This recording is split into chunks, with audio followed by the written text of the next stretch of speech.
नमस्कार। बहुत बड़ी खबर है।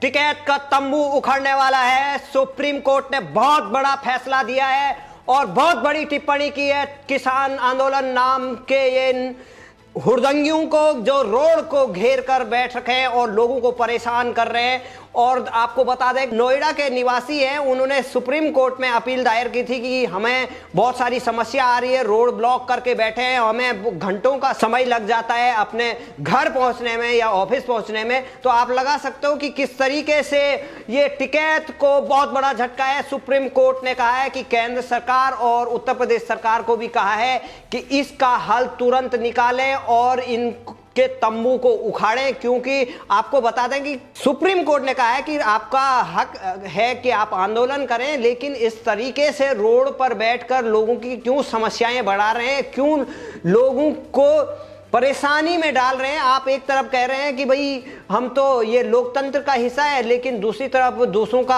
आप पेट्रोल भी फूंक रहे हैं, कह रहे हैं कि पेट्रोल का रेट बढ़ गया, लेकिन वहां से लोगों की इतनी बड़ी समस्या एक दो दिन की तो होती तो बात थी, लेकिन ये 9 महीने से ज्यादा समय हो गया है जब टिकैत के गुंडे और किस तरीके से सिंगू बॉर्डर हो पर दूसरी तरफ जहां पर ये टिकैत बैठे हैं वो बॉर्डर हो, वहां पर किस तरीके से गाजीपुर बॉर्डर में इस तरीके के बैठे हैं और अपना आतंक मचाए हुए हैं।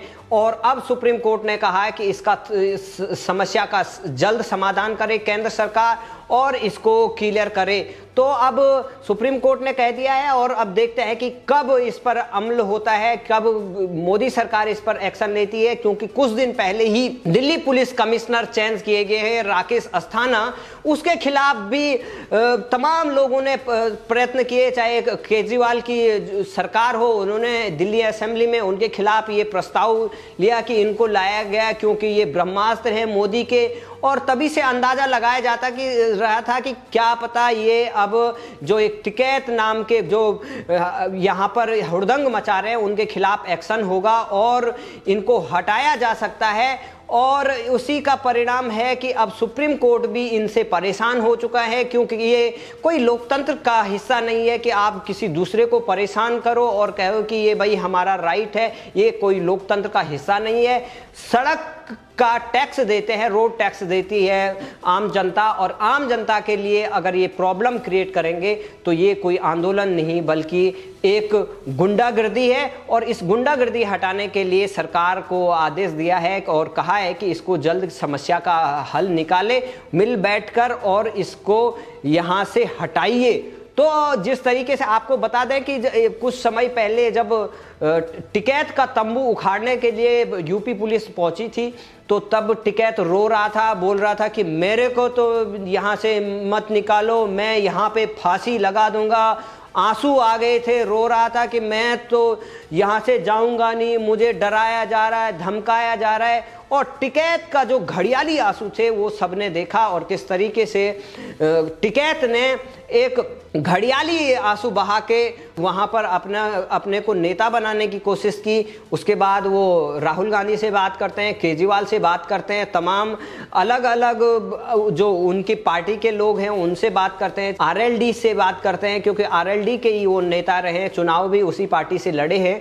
तो अरविंद केजरीवाल नहीं चाहते हैं कि वो वहां से हटे, क्योंकि अरविंद केजरीवाल को पंजाब में अपनी फसल बोनी है और अरविंद केजरीवाल को यूपी में भी फसल बोनी है। वो वहां पे मुजफ्फरनगर में किसान आंदोलन के पक्ष में चले गए और कहा कि ये किसानों के खिलाफ ये केस कर रहे हैं, किसानों को आतंकवादी कह रहे हैं। और आपको पता है कि 26 जनवरी में किस तरीके से इन्होंने लाल किले पर जाकर वहां पर तिरंगा का अपमान किया और वहां पर किस तरीके से इन्होंने पुलिस कर्मियों को भी मारने की पूरी कोशिश की, किस तरीके से खुलेआम इन्होंने तलवारें लहराई। लेकिन ये क्या कहते हैं, हम बक्कल तार देंगे, देश जो है वो अपना एक विद्रोह होगा, आंतरिक विद्रोह होगा, आंतरिक विद्रोह करने की धमकी देते हैं और देश में आग लगाने की कोशिश करते हैं, ट्रैक्टर को टैंक की तरह बदल देते हैं, कहते हैं कि ये किसान का टैंक है। और आपने देखा किस तरह के टैंकों के आगे वो बहुत ही अलग अलग तरीके से हथियार की तरह बना रखा था और किसी को रौंदते हुए आगे बढ़ रहे थे। और जब दिल्ली पुलिस कमिश्नर यहाँ बदले तो 15 अगस्त का प्रोग्राम था वो कैंसिल करना पड़ा।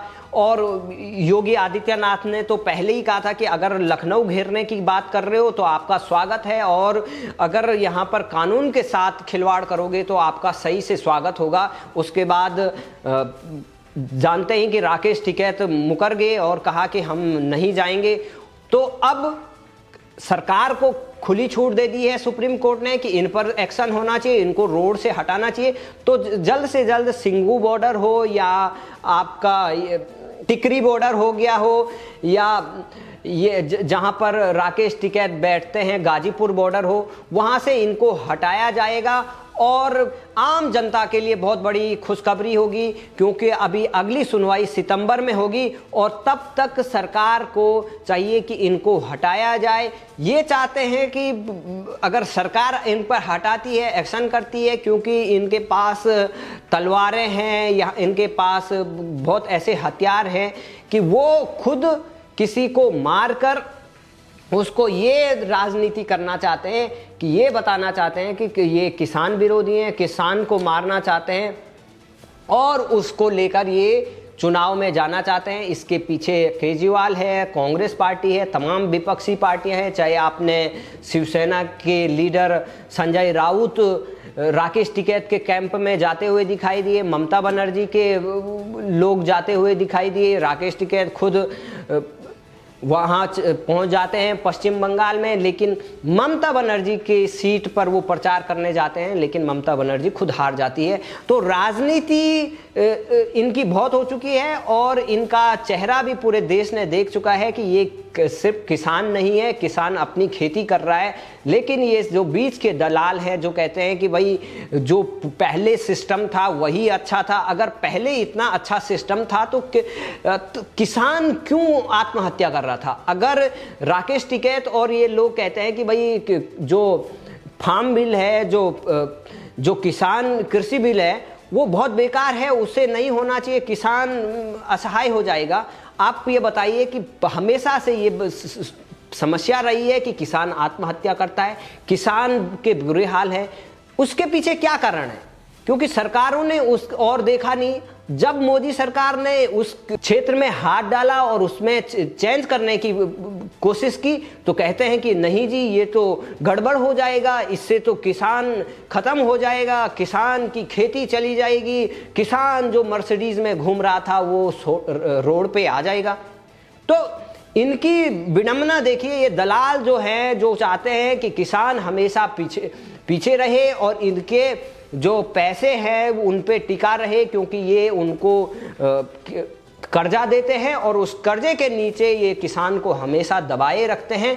और इस प्रणाली से ये जो दलाल हैं किसानों के दलाल, उन पर जो नकेल कसने के लिए सरकार ने इतनी अच्छी व्यवस्था की, लेकिन ये चाहते हैं कि किसान जो हमेशा से ये समस्या बनी है कि भाई आप डायरेक्ट ओनली गवर्नमेंट मंडी में बेचें, आप कहीं और नहीं बेच सकते हैं। क्योंकि अगर हमारी जो चीज़ है, जैसे हम कुछ भी बनाएं, हम किसी को भी बेचें, ये हमारा राइट है, वैसे ही किसान को भी होना चाहिए कि वो अपनी चीज़ बनाए और कहीं भी बेचे, उसको जो रेट अच्छा लगता है वो उस रेट पे बेचे। लेकिन ये कहते हैं कि नहीं जी आप सरकारी मंडी पे बेचो, इसके अलावा कहीं नहीं बेचेंगे, और मंडी में इनके दलाल होंगे और वो अपने हिसाब से उसका रेट तय करेंगे, अपने गुर्गों का तो फसल ले लेंगे और गरीब किसान की फसल चाहे कितनी भी अच्छी हो वो मंडी पर सड़वा देंगे और उससे शराब बनवाएंगे। तो ये जो जिस तरीके का इनका गोरख धंधा है, इन दलालों पर एक्शन होना चाहिए, लेकिन सरकार भी इनको किसान के नाम पर इनको बहुत टाइम दे दिया है और इनको नकेल कसने की ज़रूरत है। सुप्रीम कोर्ट ने आज बहुत ऐतिहासिक बात कही है कि भाई इनको रोड पे हटाइए। तो अब देखते हैं सीए के टाइम पे किस तरीके से बहुत सारे लोग रोड पे बैठ गए, कभी किसी रोड को घेर रहे हैं, कभी किसी रोड को घेर रहे हैं। तो ये लोकतंत्र का हिस्सा नहीं है, ये उपद्रव है, ये एक अराजक तंत्र का हिस्सा है कि रोड पे बैठ जाओ, आपको धरना देना है, आप कहीं और जाके आराम से धरना दीजिए और 5 साल में चुनाव आते हैं, चुनाव में आपको नहीं पसंद उसके खिलाफ वोट दे दीजिए, लेकिन ज़बरदस्ती धमकी देके कि आप आग लगा देंगे देश में, आप ट्रैक्टर को टैंक बदल देंगे, ये कर देंगे, लाल किले पे चढ़ जाएंगे, किसी के ऊपर पत्थर फेंक देंगे, किसी को कुछ कहेंगे, तो टिकैत की ये गुंडागर्दी या खालिस्तानी की ये गुंडागर्दी नहीं चलेगी। और सुप्रीम कोर्ट ने कह दिया है कि ये कोई राइट नहीं है कि रोड पे बैठे। अब सरकार को चाहिए कि योगी सरकार को इनका तंबू जल्दी से जल्दी उखाड़ देना चाहिए। टिकैत को चुनाव लड़ना है, चुनाव लड़िए, जाइए मैदान में जाइए, सब खाली है, लेकिन पब्लिक की रोड पर इस तरीके के तमाशा नहीं बनाया जा सकता है। बहुत अच्छा निर्णय है, देखते हैं टिकैत अब क्या करता है, क्योंकि उसका तंबू उखड़ने वाला है, फिर रोने का ड्रामा करेगा। लेकिन इस घड़ियाली आंसू बहाने वाले गिरगिट को कभी भरोसा नहीं करना चाहिए। जय हिंद, जय भारत।